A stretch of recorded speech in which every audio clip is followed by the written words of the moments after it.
श्री कृष्ण की जन्म कथा। द्वापर युग में भोजवंशी राजा उग्रसेन मथुरा में राज्य करता था। उसके आताई पुत्र कंस ने उसे गद्दी से उतार दिया और स्वयं मथुरा का राजा बन बैठा।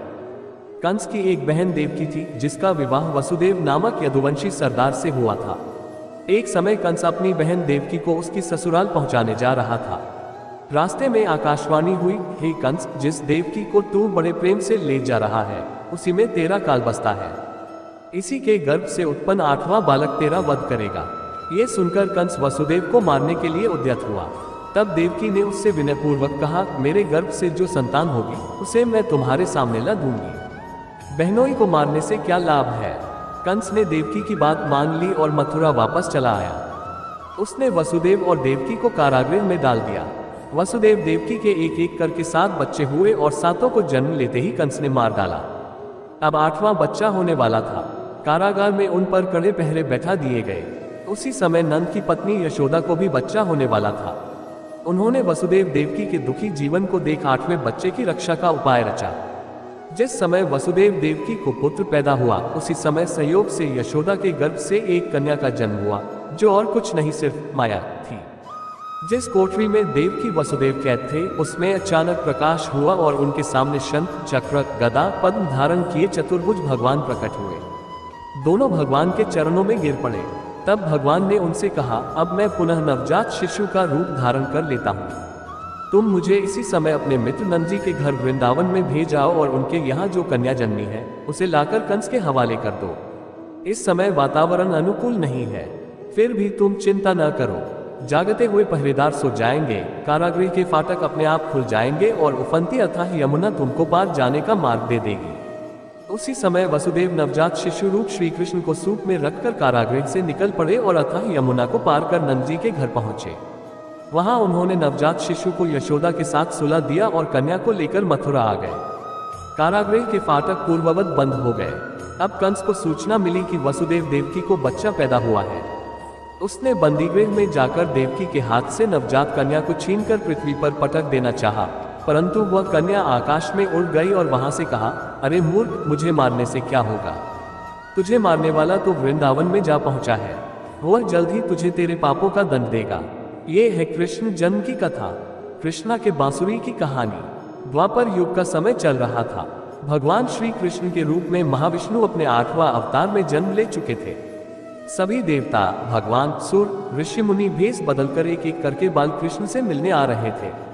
वह देख भगवान शिव के मन में भी अपने प्रिय प्रभु से मिलने की इच्छा उत्पन्न हुई, पर वह ये सोचकर रुके हुए थे कि बालकृष्ण के लिए उपहार के रूप में क्या दिया जाए, जिसे वह हमेशा अपने पास रख सके।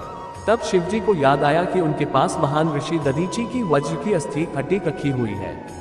ऋषि दधीची वह ऋषि है जिन्होंने राक्षस एवं असुरों के संहार के लिए अपनी आत्मा त्याग कर अपनी वज्र की हड्डियां देवताओं को दान दी थी। जिस ऋषि विश्वकर्मा ने कुछ हथियार बनाए थे, उस बची हुई एक हड्डी को तराशकर भगवान शिव जी ने एक अत्यंत सुंदर बांसुरी बनाई। फिर जब वह बालक भगवान कृष्ण से मिले, तब उन्होंने वही बांसुरी उन्हें भेंट कर दी। वो सुंदर भेंट कृष्ण भगवान को बहुत पसंद आई। शिव और कृष्ण भगवान के बीच स्नेह देखकर उस दिन देवताओं ने भगवान कृष्ण को बांसुरी वाला इस नाम से गौरवान्वित किया। उसी बांसुरी को ही कृष्णा भगवान के अपने अवतार काल के अधिकतम समय हमेशा अपने साथ रखा। तो ये थी कृष्णा के बांसुरी की कहानी। द्वापर युग में घटित कृष्ण और राधा की कहानियां कौन नहीं जानता। उस वक्त देवताओं में ये चर्चा थी कि राधा ही भगवान कृष्ण की सबसे बड़ी भक्त है, पर इस बात से एक व्यक्ति सहमत नहीं थे और वह थे नारद मुनि। वह अपने आप को ही भगवान कृष्ण का सबसे बड़ा भक्त मानते थे, पर देवताओं में राधा रानी के विषय में चर्चा सुनकर उन्हें जलन महसूस होने लगी थी। नारद मुनि के स्वभाव से भगवान कृष्ण भी अच्छी तरह अवगत थे। एक दिन नारद मुनि कृष्ण भगवान से मिलने द्वारिकापुरी गए थे। उन्हें आता देख भगवान श्री कृष्ण अपना सिर पकड़कर बैठे गए। मुनिवर ने उन्हें देखते ही पूछा, क्या हुआ प्रभु, आप यूं सिर पकड़कर क्यों बैठे हैं। भगवान श्री कृष्ण की सत्य और लोक कथाएं। भगवान रासलीला खेले ही नहीं। आपको किसने कहा कि भगवान रासलीला खेले थे। वे तो सारी बातें हैं। कृष्ण तो महान योगेश्वर थे। लोगों ने रासलीला में लाकर उनका दुरुपयोग किया। कृष्ण का 2 प्रकार से आराधन किया जाता है। बाल मंदिर के मनुष्य हैं, उन्हें बालकृष्ण के दर्शन करने चाहिए, और वैकुंठ में जाना हो, उन्हें योगेश्वर कृष्ण के दर्शन करने चाहिए।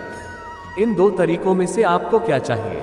होमसुख की राह आध्यात्मिक विज्ञान श्रीमद् भगवद गीता श्री कृष्ण कथाएं, भगवान श्री कृष्ण की सत्य और लोक कथाएं। भगवान रासलीला खेले ही नहीं। आपको किसने कहा कि भगवान रासलीला खेले थे? वे तो सारी बातें हैं। कृष्ण तो महान योगेश्वर थे। लोगों ने रासलीला में लाकर उनका दुरुपयोग किया। कृष्ण का दो प्रकार से आराधन किया जाता है।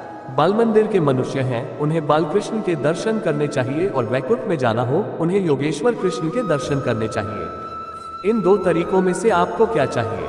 सुदर्शन चक्र। प्रश्नकर्ता, कृष्ण का सुदर्शन चक्र वह क्या था? दादाश्री, वह तो नेमिनाथ भगवान ने उन्हें सम्यक दर्शन दिया था। वह सुदर्शन मतलब सम्यक दर्शन, उसके लोगों ने चक्र चित्रित कर दिए।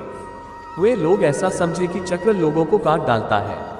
5000 साल पहले कालिया नाग की बात रूपक में रखी थी। उस कालिया नाग को वश में करने वाले वे कृष्ण नहीं थे। ये तू चिढ़ता है, गुस्सा होता है, वही नाग है। कालिया नाग में तो मदारी का काम था, उसमें कृष्ण भगवान का क्या काम था? और कृष्ण भगवान को नाग को वश में करने की क्या जरूरत आ पड़ी थी? क्या उन्हें मदारी नहीं मिल रहे थे?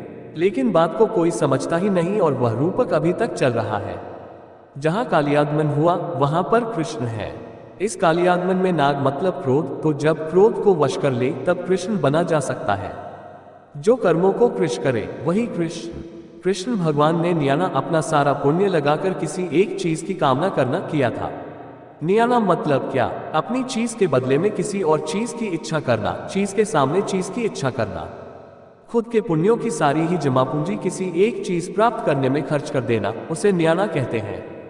कृष्ण भगवान पिछले जन्म में वणिक थे, तब उन्हें जहां तहां से तिरस्कार ही मिला था, फिर साधु बने थे। उन्होंने तब त्याग का जबरदस्त आचार लिया, उसके बदले में क्या निश्चित किया? मोक्ष की इच्छा या दूसरी